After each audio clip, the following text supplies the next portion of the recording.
C'est un terrain vague, aujourd'hui transformé en camp de réfugiés. À une dizaine de kilomètres de N'Djamena, la capitale, le site de Kalambari accueille ici près de 10 000 hommes, femmes et enfants. Des Camerounais qui ont fui des violences communautaires comme Abiba. Cette commerçante est arrivée sans rien et vit dans des conditions précaires. Je n'ai plus rien.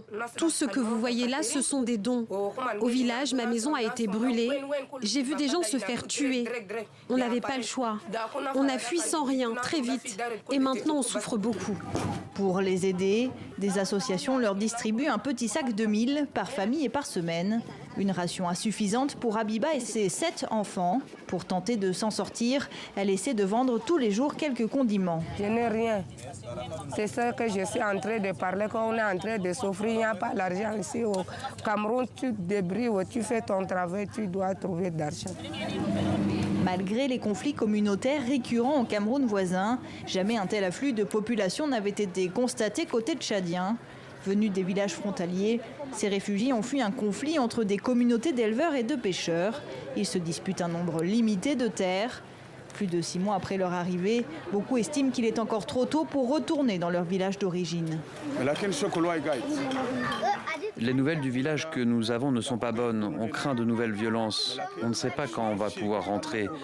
On construit des maisons avec des briques. C'est mieux que de rester sous des tentes, surtout avec la saison des pluies qui arrive.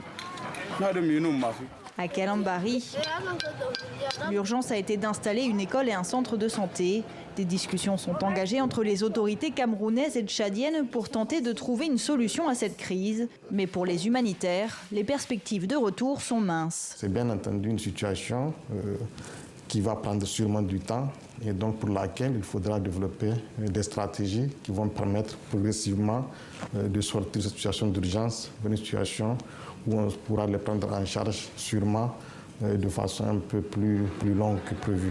Les programmes d'aide à ces réfugiés camerounais sont financés pour le moment jusque fin décembre.